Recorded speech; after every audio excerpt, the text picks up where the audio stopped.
বাংলাদেশের সংখ্যালঘু সংঘর্ষ বলে কোনো শব্দ নাই। গণতন্ত্র প্রিয়, গণতন্ত্রের জন্য তারা যুদ্ধ করবে, সংখ্যালঘুদেরকে তারা রক্ষা করবে। আমরা তো দেশের বাইরে, আমরা বুঝতেও পারছি না ভিতরে দেশের অবস্থাটা কতটা কীরকম।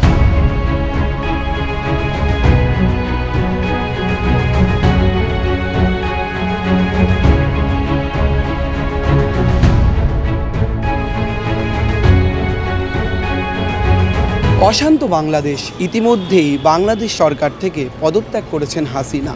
আর শেখ হাসিনা পদত্যাগ করার পর নানান রকম জটিলতার মধ্যে আরেকটি বিষয় উঠে আসছে, যারা ভারতবর্ষে চিকিৎসার জন্য আসছেন অথবা যাদের ভিসা ফুরিয়েছে তারা কি করবেন। বাংলাদেশে যে ডেপুটি হাই কমিশনার অফিস রয়েছে কলকাতার বিগবাগান চত্বরে, সেখানে এসেছেন মোহাম্মদ কামাল উদ্দিন। কেন ভারতবর্ষে এসেছেন আপনারা? আমার ছেলের দুটো কিডনি নষ্ট, তার কিডনি ট্রান্সফার করার জন্য আমি বাংলাদেশ থেকে কলকাতায় আসছি। প্রায় এক মাসের উপর হয়ে গেছে। তো এখানে এই কিডনি ট্রান্সফার করার জন্য বাংলাদেশ এম্বাসির একটা নো অবজেকশন সার্টিফিকেট প্রয়োজন হয়। এটা ছাড়া ভারতবর্ষের কোথাও চিকিৎসা করানো সম্ভব নয়।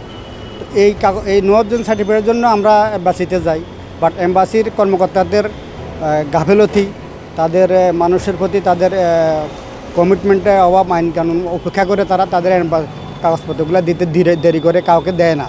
তাদের অবহেলার কারণে অনেক কিডনি পেশেন্ট অকালে জড়ে যাচ্ছে। এই অশান্ত পরিবেশের মধ্যে বাংলাদেশ থেকে আপনি এসছেন, কিন্তু বহু কিডনির পেশেন্ট যারা তো বাংলাদেশে আটকে রয়েছে তারা আসতে পারছেন না। সব মিলেমিশে ঠিক কেমন পরিস্থিতি এখন আপনার দেশে? দেশের অবস্থা খুবই খারাপ হয়েছিল। মোটামুটি এখন খুব নতুন সরকার গভর্নমেন্ট হবে, এরা আসলে আশা করি খুব সহসায় দেশের অবস্থা খুব উন্নতি হবে, মানুষ আগের মতো স্বাভাবিক জীবনযাপনে ফিরে যাবে। গত 5টা দিন প্রায় 500-র উপরে ছাত্রদেরকে হত্যা করে ফেলছে 5 দিন। তাহলে কত বড় ডিক্টেটরশিপ বাংলাদেশে ছিল। গত 15টা বছর যে লোকটার বয়স 15 বছর, যে বছরটা 15 বছর আগে জন্ম নিয়েছে বা 20 বছর আগে জন্ম নিয়েছে, তিনটা নির্বাচন হয়ে গেছে, একটা ভোট দিতে পারে নাই। গায়ে জোরে প্রশাসন ব্যবহার করে, গুন্ডামানি ব্যবহার করে মাসের গণতন্ত্রকে তারা ধ্বংস করে দিয়েছে, সমস্ত ইউনিটগুলো তারা ধ্বংস করে দিয়েছে। যে কারণে আজকের এই গণবিক্ষোভ।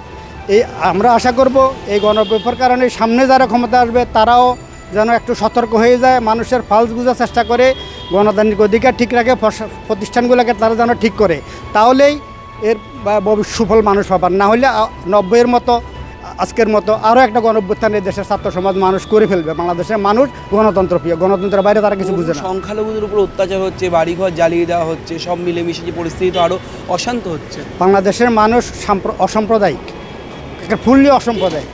2-4টা এরকম বিচ্ছিন্ন ঘটনা ঘটলেও এই দেশের মানুষই তাদেরকে পাহারা দিয়ে রাখবে। বাংলাদেশের সংখ্যালঘু সংঘর্ষ বলে কোনো শব্দ নাই। মানুষ গণতন্ত্র প্রিয়, গণতন্ত্রের জন্য তারা যুদ্ধ করবে, সংখ্যালঘুদেরকে তারা রক্ষা করবে। ভিসা আছে, কিন্তু আমাদের কিছু বেবি হয়েছে একটা, আমার ইন্ডিয়াতে বেবি কিছু ইস্যু ছিল, বাংলাদেশ থেকে আমরা তো নিয়ে আসছিলাম মাকে। তো তারপরে আমরা ওই বেবির তো পারমিশন লাগবে, ও তো এখানে জন্ম, এখানকার ওর সার্টিফিকেট, বার্থ সার্টিফিকেট এখানকার।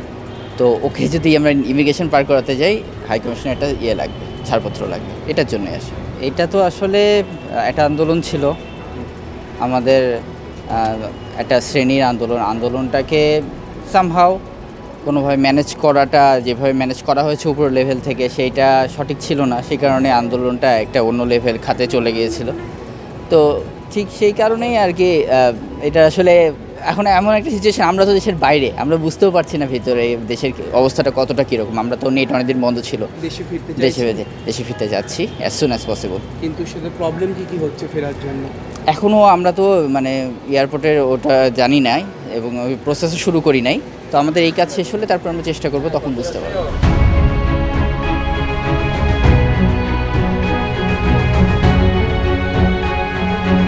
বাংলাদেশ অশান্ত হওয়ার পরই কলকাতার যে ডেপুটি হাই কমিশন অফিস রয়েছে সেখানে নিরাপত্তা ব্যবস্থা জোরদার করে ফেলা হয়েছে।